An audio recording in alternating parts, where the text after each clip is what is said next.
Chapter 4 Levi and the Numbers. That night I forgot all about the cameras, the clock, and the observations I should have been making at work. I slept so still, better than any night before, because I was dreaming about Jane until I woke up with someone pounding on my door. "A Mowgli of 56! Get up! You're late!"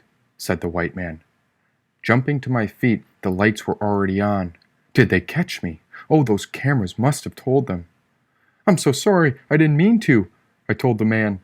The door opened, and a white man wearing a blue suit with a necktie stepped inside.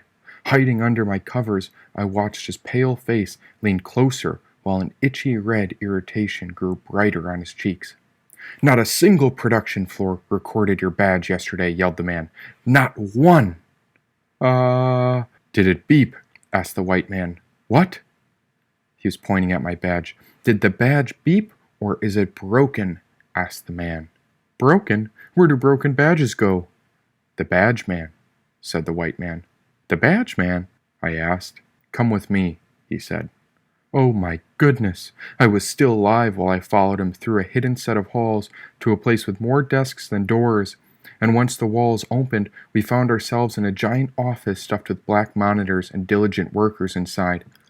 Everyone was wearing black jumpsuits, and in the very front of the room, there was one giant screen with a single white number on it. Then after a few seconds, a new number appeared to take its place. Rows of workers, all wearing black, were watching the main screen, and whenever the number changed, the same anomaly reappeared on all the monitors at each employee's desk. All the numbers were collected and combined into a long string that seemed to run on forever. My feet took the first step inside the room, and as soon as my toes touched the floor, I noticed the giant screen skip. Instead of a single digit, this time two numbers appeared together on the main screen. The number 28. An employee gasped. I even heard one man scream. A woman dropped her pen, and everyone who was typing turned toward us as if nothing was as it seemed. "What are they doing?" I whispered to the white man. "You're an observer, aren't you? Why don't you tell me what you see?" he said. "Well, they're recording numbers. Looks like a secret message. Maybe it's a code?"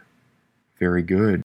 They're here to crack the code," said the white man. Walking through the maze of cubicles, we reached a desk where a brown man was waiting in the far corner. His skin was a shade darker than mine, and he was wearing the same black coat as everyone else working with the screens. Big dark circles hung under his eyes when I observed he was the only one smiling. "Are you the badge man?" asked the white man. "I am," he nodded. "This observer says his badge is broken." "Is his badge broken?" asked the white man. The employee snapped my ID from my orange smock and placed it on a card reader. The last thing I thought about was Jane, and all her plants, and even her talkative stones when... "Yep, it's broken," said the badge man. "Broken? How?" asked the white man. It happens," said the badge man. "And you'll fix it," said the white man. "Sure will. Just keep this guy here for a bit, and I'll send him on his way after we finish up. He probably won't make it to work, but he'll be all set for tomorrow," said the badge man. "You'll find your way home after?" asked the white man. I nodded, and the white man turned away through the maze of desks and left us alone. The badge man's smile grew even bigger. "Levi." He reached his hand out to shake mine. I shook it and made a new observation. "This badge got me inside my room last night, so how was it broken?" "It's not broken," said Levi. "I knew you were coming here. The numbers warned me about you." "The numbers? How?" He tapped his monitor, where another white numeral appeared before it was compiled into the row extending across his personal computer screen. "All the numbers know," Levi whispered. "They even know how you turned the other way. You stepped out of line yesterday, didn't you? You walked against the crowd." He raised his eyebrows back and forth. Levi was acting odd, and he was much more interested in me than the numbers on the screens like all the other employees wearing black. The rest of these workers were scribbling notes at his or her desk, but Levi looked as if he caught sight of a golden brick and a free ticket to heaven. "Say that again? You heard what?" His finger tapped his temple. I thought I was crazy, Last night I even went mad because the number said a prophecy would begin today. It said that an observer in orange was going to turn the other way. It told me how you'd come here and how a white man was going to ask about a badge that wasn't broken. Levi paused. And it's all coming true. I looked at the monitor. The number 9 appeared on the main screen, and then the number 9 was reconnected to the long string of numbers that had come before it. What do you do again? What's your job? Programmer. And last night I finally heard what the numbers were saying all along, said Levi. This man was mad, clinically insane. All the screens had gotten to him, and you're going back to see her. Tomorrow you'll go back and see Jane, said Levi. Like I said, clinically. Wait, how do you know Jane? I don't. But the numbers told me about her too, said Levi. Numbers came before words. Did you know that? They're God's language, and they even connect to the sounds of our first ancestors. Only numbers have the truth, not words, because... His voice was rambling about something. But how did Levi know about Jane? All he could see were white numbers, digits 0 through 9. Don't leave without me, said Levi. You'll want me with you when you run for it. I'm the only one who's ever heard the truth. I know what the prophecy said. Do you know anyone else like that, huh? Do ya? I grabbed the badge out of his hands. Does it work?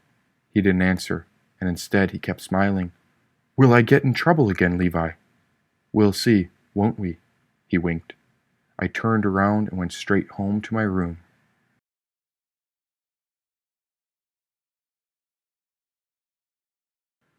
Chapter 5. Otto and Manuka in Blue. I spent the rest of my day pacing back and forth. Then during the night, I'd take 5 long steps across my room, turn around, and take 5 steps back the other way.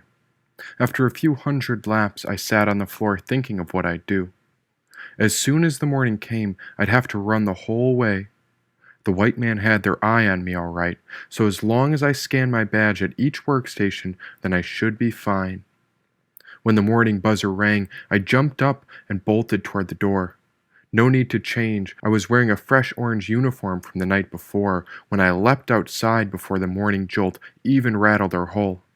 I was moving so fast, flying through the halls at top speed, that I didn't even feel our vessel digging.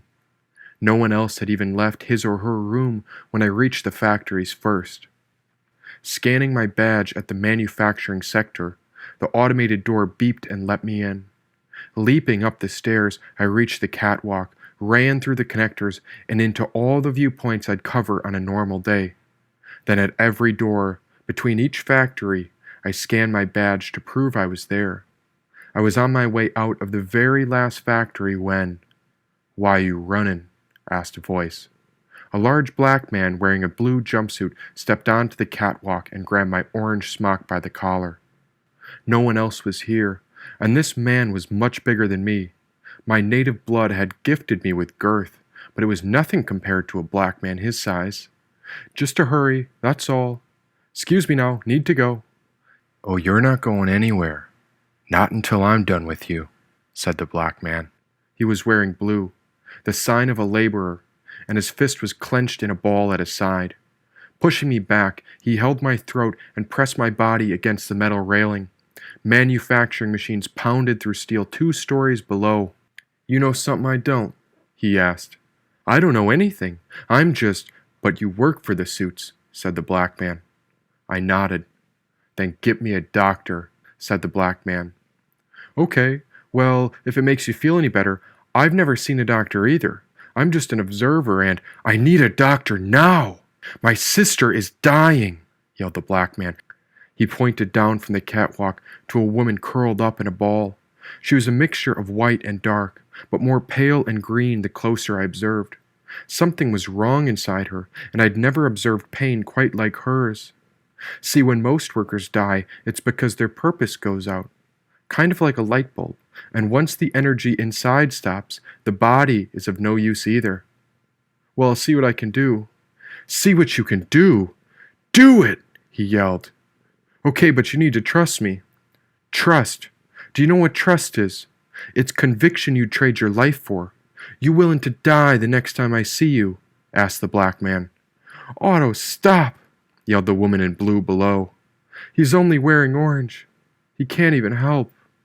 "He has to," said the black man. She started coughing when I saw the desperation on her face. This woman didn't need a doctor. She needed to get out of this factory and away from these machines. She needed fresh air, something other than all the smoke and fumes. "What's your name?" I asked the woman. "Manuka," she said. "Well, I'll try, Manuka. I'll say something when I see the white man next." The black man let go of me. "And what do they call you?" he asked. "A Mowgli." "And you?" "Otto. And if you don't bring a doctor soon, then I'm going to make sure you end up in a hospital right next to one." "Got it?" said Otto. He let go of my throat and backed away towards Manuka. I took note of the very last factory before leaving this final door. Clueless about how much time was left today, I ran even faster because I had to tell Jane. This might be the last chance I get.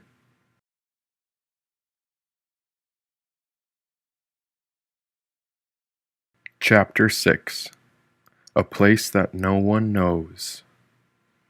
I spent most of my life following the leader, always walking in line. But today was another first. Today I observed how far my legs could run.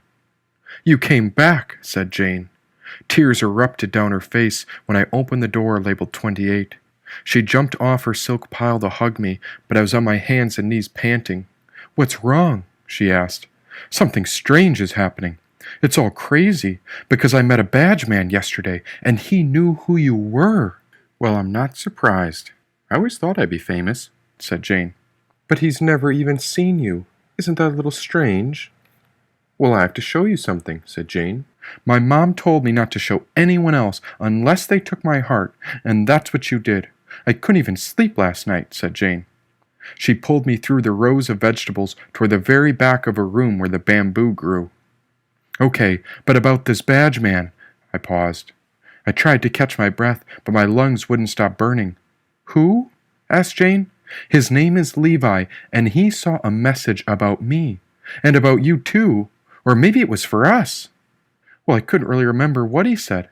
I suppose I should have asked the badge man better questions. "Was it like a secret message?" asked Jane. "Maybe." "Well, what did he say?" asked Jane. "Something about how I'd come back to see you today." "And I'm sure glad you did," said Jane. "Goodness, it's all a bit—" "Who cares?" Jane yanked my hand. "You've got to see this." "See what?" "It's the place I find my gems," said Jane. Her hand separated the leaves where a dirt hole was hiding in the ground beside the wall. It wasn't big, but big enough for one human body to crawl through. "What's that? And did you hear what I said? Isn't it a little creepy that a random programmer knows who you are?" "Oh, wow. That's a tunnel." "Is this the edge of the vessel? Wait, where does it go? We're digging, for goodness sakes. You'll get severed in half if you go out there. Aren't you afraid?" "Drill? What do you mean, drill?" "It's a hole I dug years ago. My mom dug one first. She said if I take care of plants, then my room would be grounded near an edge, and that's how I get out," said Jane. "Out where?" "Out to the world," she said. "But you'll die on the surface. And you'll die in here." "Wait, you've never been outside?" said Jane. "No one has. It's radioactive because the land was ruined when the bombs—" "It's quite nice, actually. It's natural. Not like this place," said Jane. Maybe it was a trick. Maybe the camera knew I'd come here. I bet Jane was working with the men in suits. Maybe Levi was in on it too. And that's why he made up the story, because the white men were playing a trick on me. "Are you coming or not?" asked Jane. "If you've been outside, then why come back in?" She was lying. I was sure of it. It was a tunnel, all right, but it was a tunnel to prison. "Because these plants would die without me. They're my children, and I'm just here to help them grow," said Jane. She got down on all fours and started crawling through the vines into the tunnel. "You coming?" she asked. My foot twitched, but I couldn't move. They'd know. The camera was watching if I left, and wherever the dirt hole went, they'd know if I went in. I sprinted out of Jane's room without saying goodbye, back up to the 56th level and into my room until my legs gave out. crawling under the covers, my mind shut off while both legs twitched from time to time.